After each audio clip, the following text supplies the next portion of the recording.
Let's start with prayer.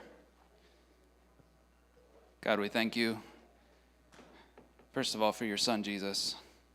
We thank you for this church. We thank you for your word. And I pray that you would fill us up with your Spirit. In Jesus' name, amen. I have a question for you, and this is a rhetorical question, but what happens when you put 2 million people in a desert and try to move them from place to place? It's chaos. And we'll see in the book of Numbers today, it's a grand experiment. And the Bible calls it a test. God tested them in the wilderness, and that was quite a test, having 2 million people in a desert.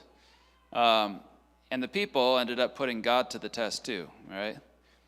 I have another question. Have you ever been tested by God?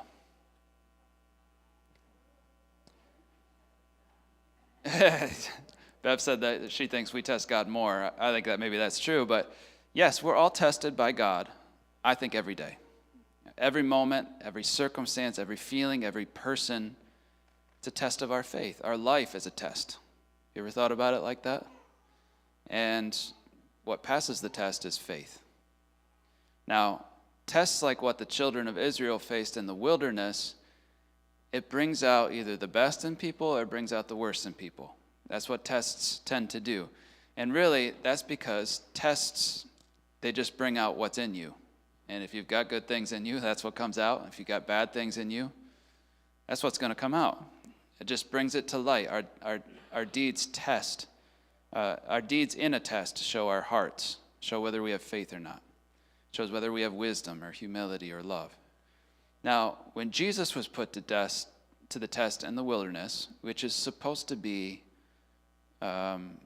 like side by side with Numbers. This is what happened to them in Numbers, being in the wilderness for 40 years, is like Jesus being tested without food for 40 days. When Jesus was put to the test, it brought out the best in him, because that's all there was in Jesus, right? There's no bad in him at all. Now, it's easy to read the book of Numbers and to look condescendingly on the Israelites, right? Oh man, they were foolish. Later in this lesson, we'll hear them quarreling with each other, complaining, grumbling, and falling into complete despair. But if we were put to the same test, if we were in the desert for 40 years, if all we ate were manna all the time, what would come out of us? What would that test show about us? Many of us love food, right? I know it right now. Lots of people, we got people raising their hands, and I didn't even ask for it. Love food. You're lucky who you're married to, Rob. But what if we had all we had to eat for months, for breakfast, for lunch, for dinner, was manna? I mean, it's this little thin wafer of food. And it's not that it tasted bad. I think it probably tasted good. But breakfast, lunch, and dinner for 40 years. And from our well-fed perspective, it seems silly that they complain. What do you got to complain about? God's feeding you. Every day from heaven, it's coming down. But I wouldn't be surprised at all if there were grumblings coming out of us, and not just out of our bellies, but out of our mouths, right? So what if we had no control, like they did, over the decisions that happened in the camp with their nation? Sometimes they moved, sometimes they stayed, sometimes they wanted to go, and God wouldn't let them go. You know, there's not much that we can do about decisions that are made in Washington, but at least we have free will about what we do and where we go, things like that. But Moses' leadership directly affected everybody in their lives in the nation. Would we be humble enough to follow without complaint? It's a test. I don't know. God allows each of us to go through tests. How we handle them reveals our character. And I think it's good to think about that as, yes, Margaret, I think it's good to think about that as we go through, especially the difficult things in our life. What is this difficult thing going to bring out in me? Is it going to be complaining? Is it going to be hopelessness? Or is it going to be faith and trust and wisdom and humility? Yes, Margaret. If the test shows what's in us, my question is, can what's in us be changed? Yes, by the Spirit. And even through the tests, I think. I think it's through the hardest things in life that we go through that God uses those to mold us into Christ's image. And that's why they can be a blessing, even the difficult things, because it's not that those things are good. It's not that we want them to happen, whatever they are. But God can use them to make us like Christ, to change us from the inside out. Now, before we get into these great times of testing in the book of Numbers, we need to quickly go over some things that we went over last week and the week before. Remember that Israel is still at the foot of Mount Sinai until chapter 10 when they leave, and we're still there. A census has been taken, meaning that these people are preparing for war. They're getting their camp ready. They're about to go up to the Promised Land. They're going to travel north through the Sinai Peninsula all the way into the Promised Land, and they have 603,550 soldiers, which is a massive army. They're going to go in there and destroy the Canaanites and the Amorites, and they're going to receive their inheritance in the land. Now, God has given the Levites job descriptions. Remember, we went about this last week. Each the different kinds of Levites serve in the tabernacle in different ways. And the Levites belong to God in a special way because God redeemed the lives of all the firstborn of Israel, and the Levites replaced them. Last week we learned about maintaining purity in the camp. We heard that strange story about the wife who may have been committing adultery, having to go through that test. Remember that? And then we learned about people who specially want to be devoted to God, the Nazarites, and the vow that they took. Now, we got through chapter 6, and we haven't got to chapter 7. Now, Numbers chapter 7 is a really unique, it's a really special chapter in the Bible. And let me tell you why. It's unique and special because it's the second longest chapter in the Bible, and it is the first most boring chapter in the Bible. Now, I hate to say that. I don't like to use the word boring for anything in the Bible, but it's 89 verses long, and almost all of it just repeats itself over and over again. Now, in this chapter, each tribe brings a gift to the tabernacle. And there's 12 tribes that bring a gift, and the gifts are all the same. That's why it's repetitive. Each paragraph, it says a different person's name from a different tribe, but then the same paragraph comes along with the same gift. And can you imagine being a scribe before the invention of computers and things, trying to copy down 89 verses of this? But just because this repetition makes it boring to read, doesn't mean that the meaning of the chapter is boring. There's a distinction there. There's never anything in the Bible that's boring in terms of meaning. And I'm going to stick to that for the rest of my life, right? Each tribe was bringing an expensive gift to God: a silver plate, a silver sprinkling bowl. Those were filled with flour and oil for a grain offering, a gold dish filled with incense, and several animals. Now, each tribe brought these gifts in 2 carts pulled by 4 oxen.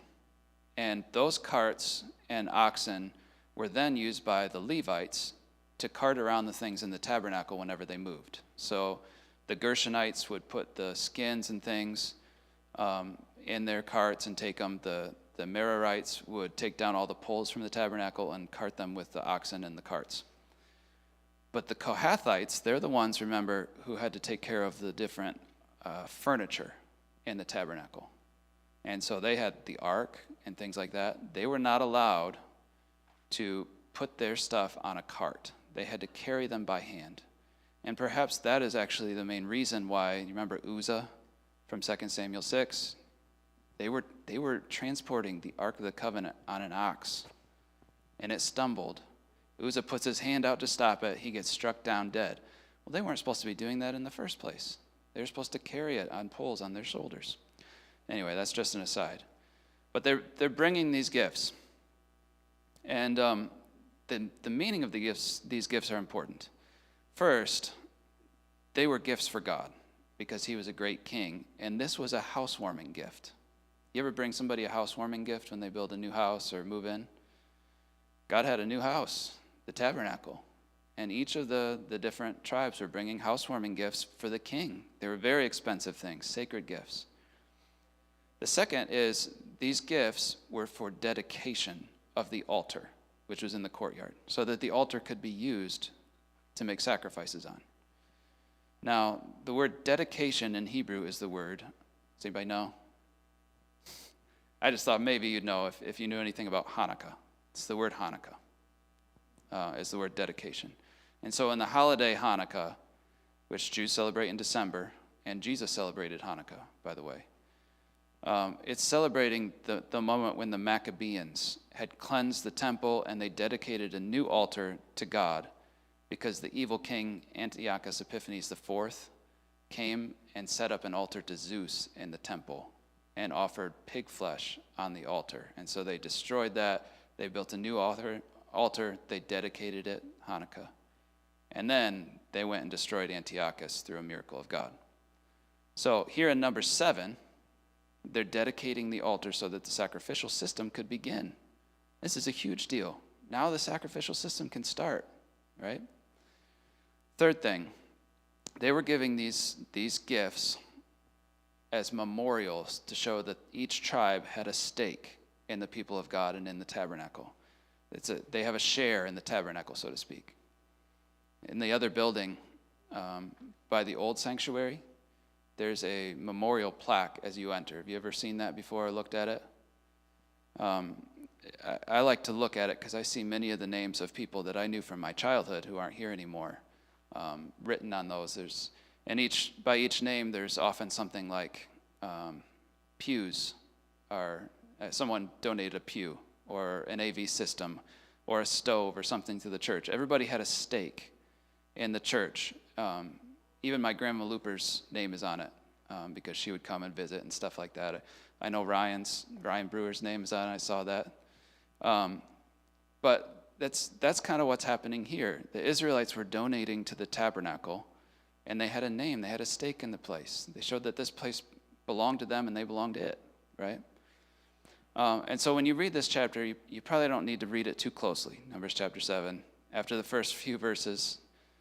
But you should realize the impression that this event made on people and how they still called, how we're still called to give to God's house and contribute to his honor and his glory in the church. Now, they're getting ready to move, and we're going to move on to chapter 8.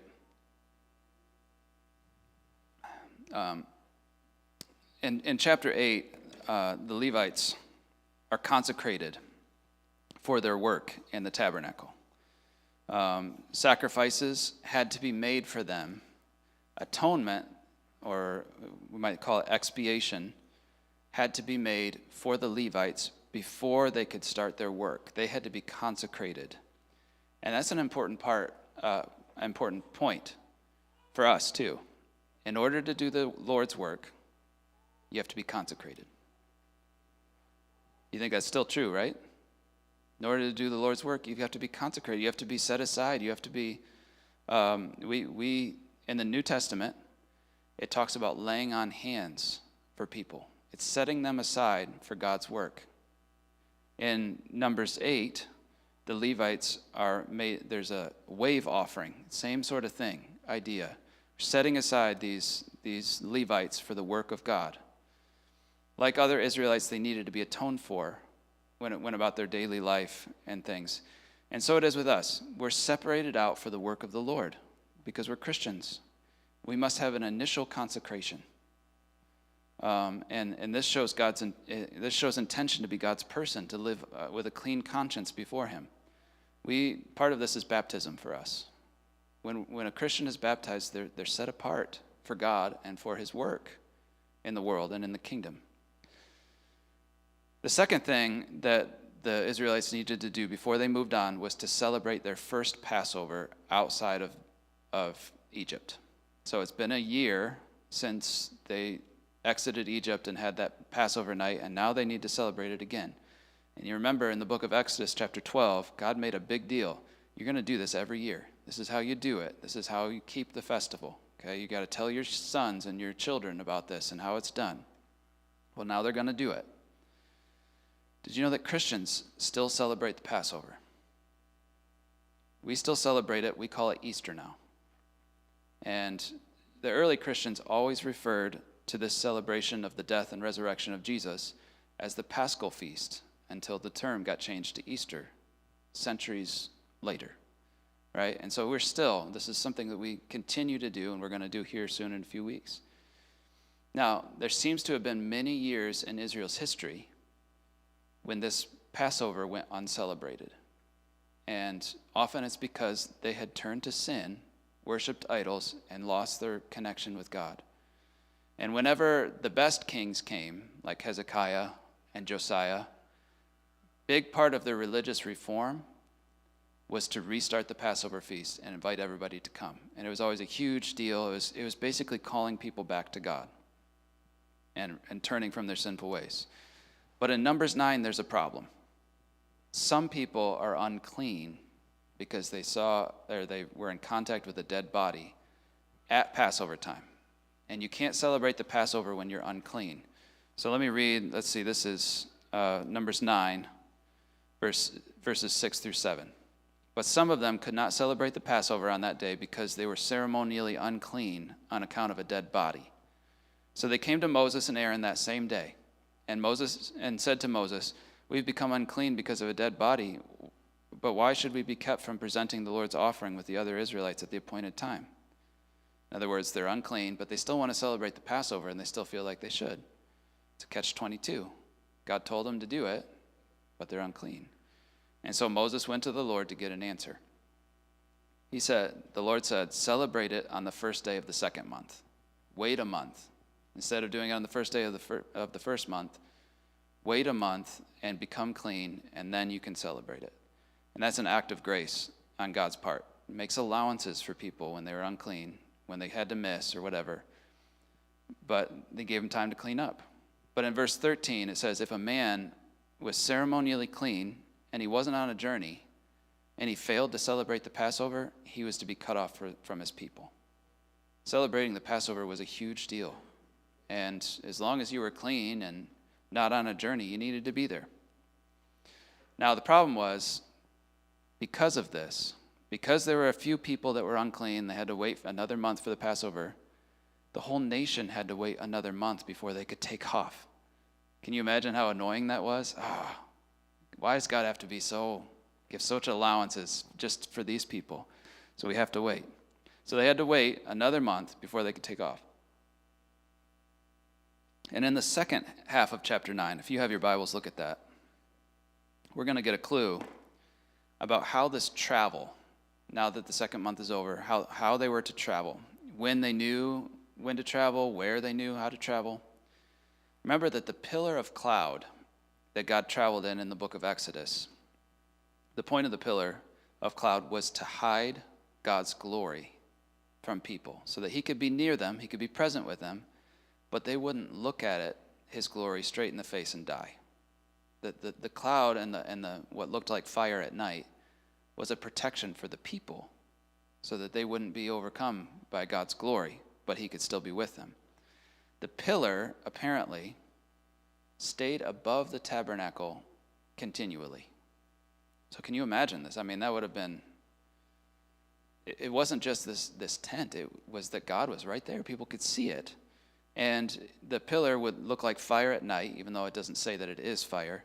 And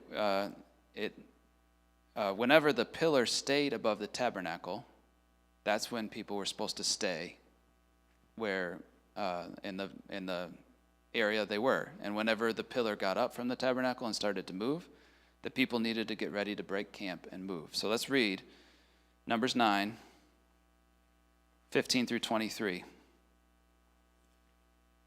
It says this: on the day of the tabernacle, the tent of testimony was set up. The cloud covered it, and from evening till morning the cloud above the tabernacle looked like fire. And that is how it continued to be. The cloud covered it, and at night it looked like fire. Whenever the cloud lifted from above the tent, the Israelites set out. Whenever the cloud settled, the Israelites encamped. At the Lord's command, the Israelites set out, and at his command they encamped. And as long as the cloud stayed over the tabernacle, they remained in camp. When the cloud remained over the tabernacle a long time, the Israelites obeyed the Lord's order and did not set out. Sometimes the cloud was over the tabernacle only a few days. At the Lord's command, they would encamp. and then it was at his command they'd set out. Sometimes the cloud stayed only for evening until morning, and when it lifted in the morning they set out, whether by day or by night. Whenever the cloud lifted, they set out. Whenever the cloud stayed over the tabernacle for 2 days or a month or a year, the Israelites would remain in the camp and not set out. But when it lifted, they would set out. Now, can you imagine this? You've got your tent, all your belongings. Takes probably forever to set up a tent.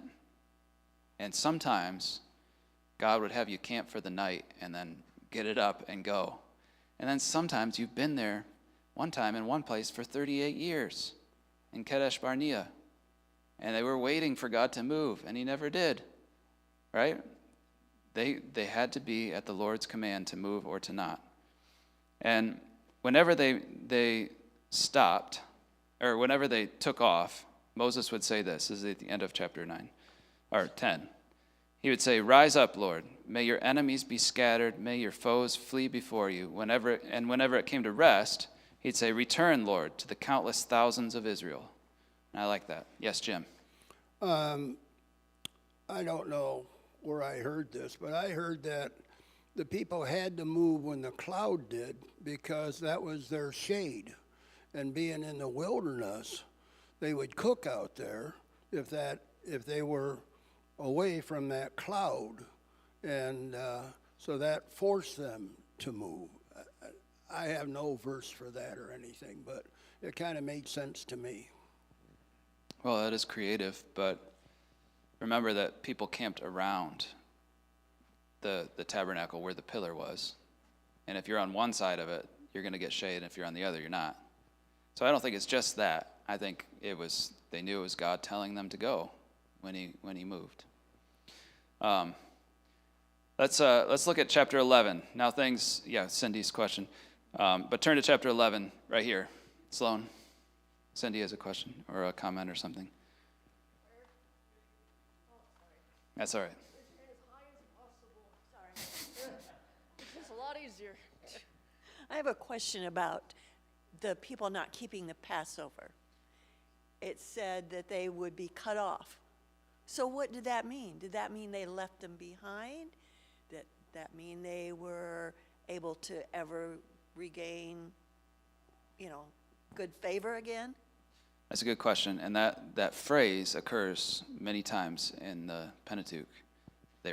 They will be cut off from their people, and there's actually debate about that.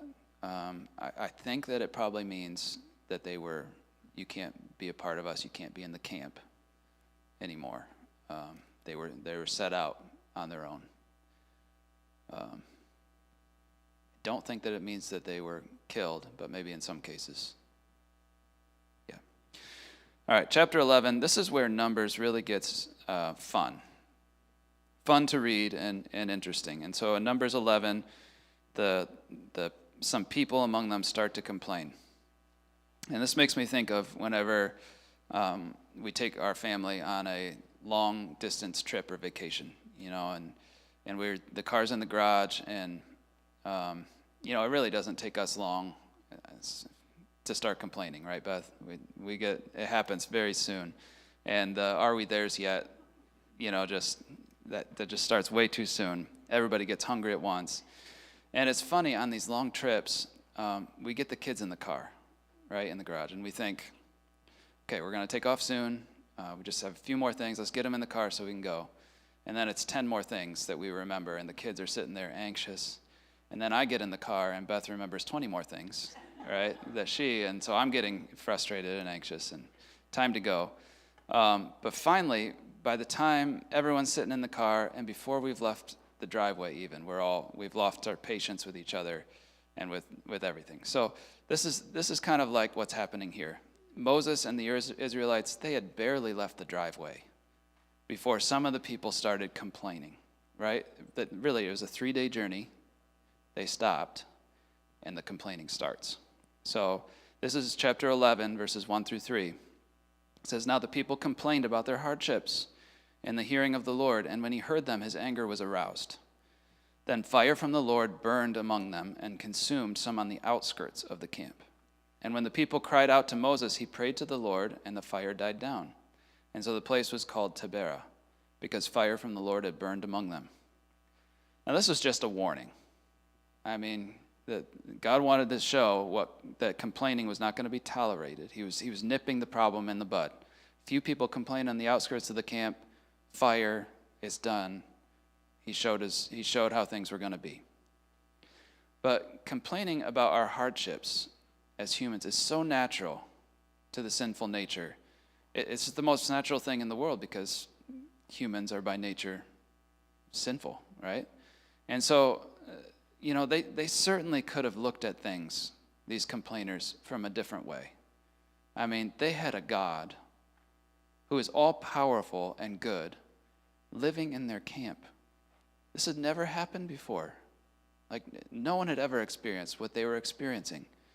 He provided enough food for them every day, actually more than enough manna for them every single day. He protected them. He kept them safe. He kept their shoes from wearing out for 40 years, it says. He did that. I mean, this is God. He was bringing them to a good land flowing with milk and honey.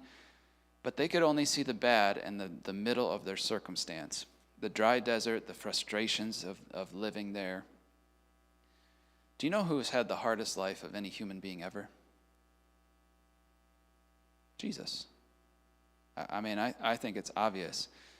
And I challenge all of us to find a single instance in the gospel where Jesus complains. Does he ever do it? Can you ever think of anything?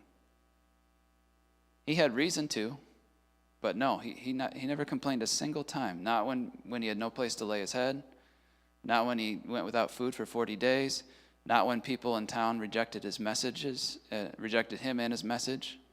Despite his compassion and his miracles, people still didn't have faith.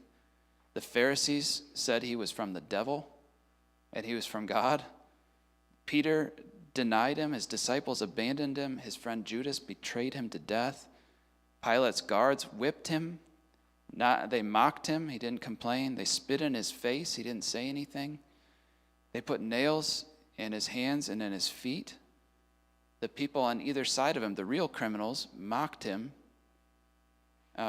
People enjoyed his excruciating pain. And in all those things, he never uttered a single complaint. I mean, imagining a complaining Jesus is kind of like imagining a murderous bunny rabbit. It doesn't make sense, right? And you would think that God's warning with fire of these few complainers, it would have died it out. It would have just snapped, it's gone. But it didn't. This is the next part of Numbers 11.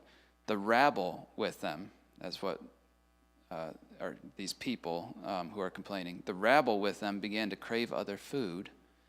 And again, the Israelites started wailing and said, if only we had meat to eat.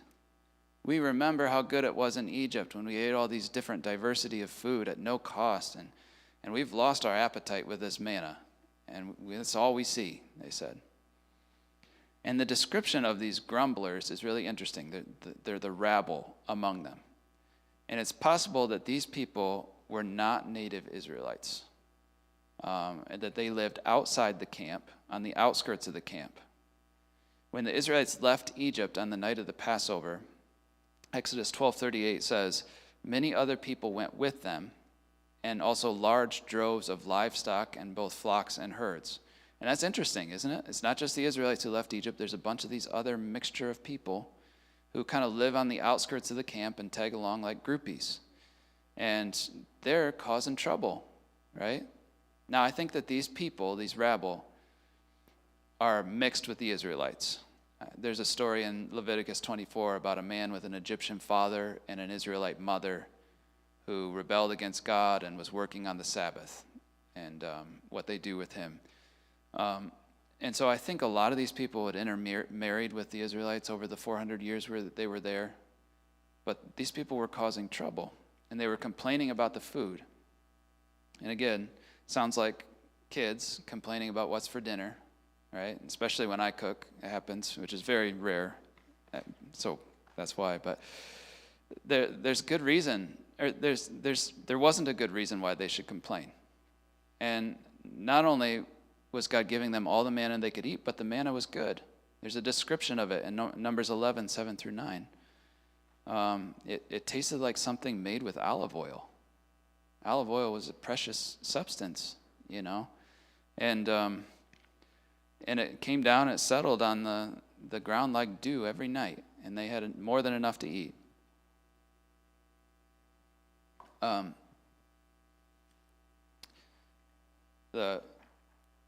These people, these rabble, they wanted culinary diversity. They were hungry for protein. They wanted meat.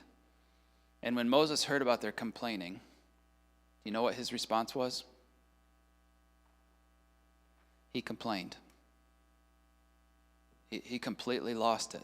These people's complaining somehow infected Moses, and he started complaining too. And that's the thing about complaining, it's infectious.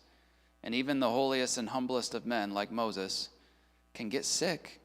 It runs through a community. It runs through a church.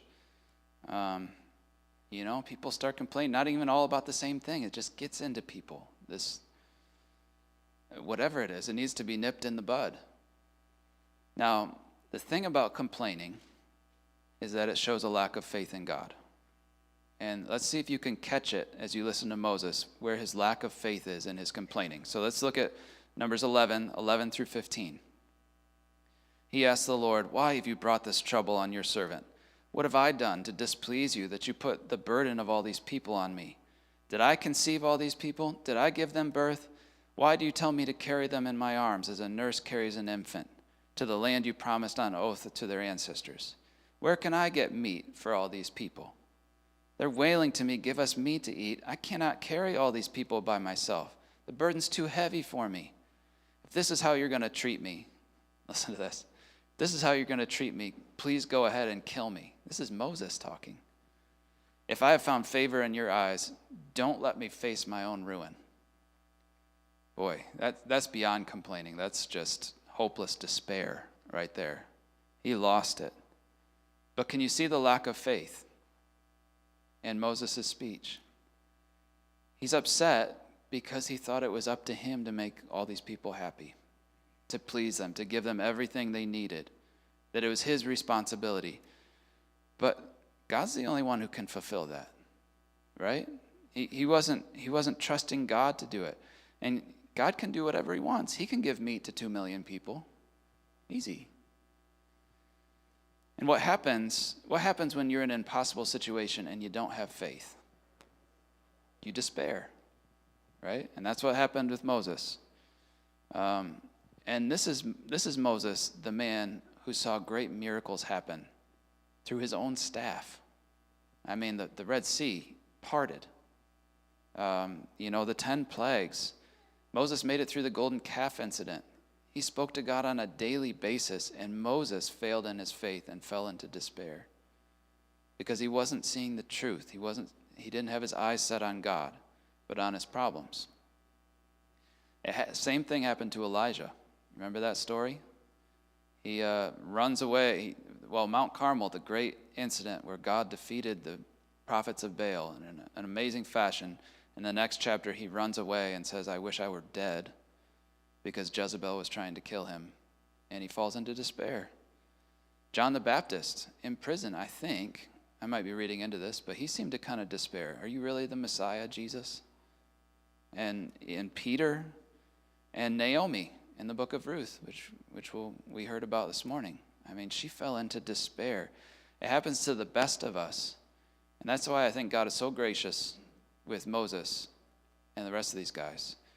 And so God knew Moses' despair, and it came out, his lack of faith came out in self-reliance instead of reliance on God. And he tried to overwork himself. And so God told him, call these 70 elders of Israel. Have them come. I'm going to share the spirit that's on you with them. Now, these 70 elders of Israel were the forerunners of the Sanhedrin. Do you remember the Sanhedrin in the Gospels? That was a mix of people that were the rulers, the religious rulers of Israel. And they would make decisions, and there was some Pharisees on it and some Sadducees. The high priest was the 71st person who had rule over the board, the Sanhedrin. But God's intention was to divide Moses' responsibility among many people so that Moses wouldn't be overwhelmed. Now, this is not the first time that this happens. Remember, before Mount Sinai with the Ten Commandments, Moses' father-in-law, this is Exodus 18, came to him and said, Moses is like, look, I've got this great nation and all these things. And he said, what you're doing is not good.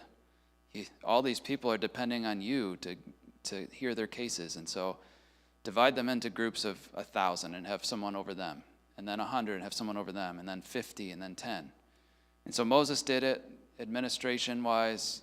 He took care of all that. It seems like things should be running well, right, in the nation. But you can see there's still a problem in Numbers 11. It still feels like everything's on Moses.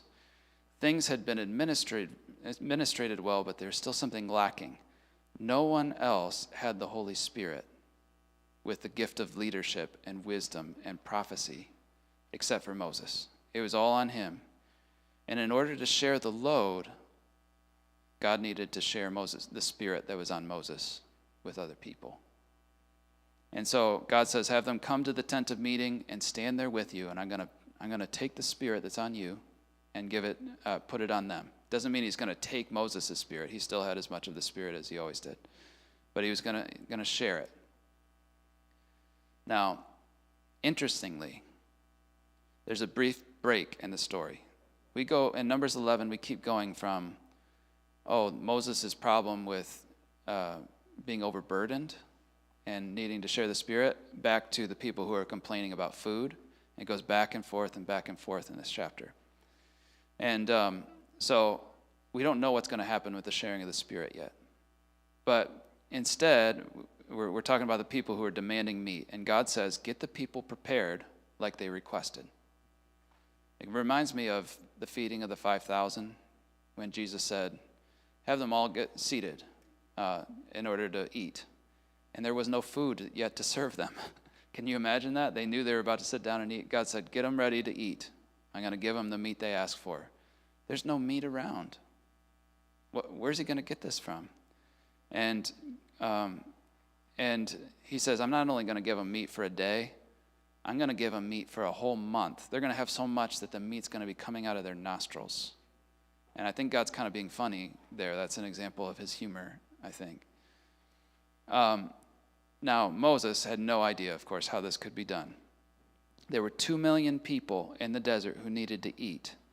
And that would take about, if you were doing cows, that'd take about 4,000 to 5,000 cows to feed 2 million people for one meal. Right? Now, how was God going to get a month's worth of food in the desert that very day, that very moment? Moses' questions were really doubts.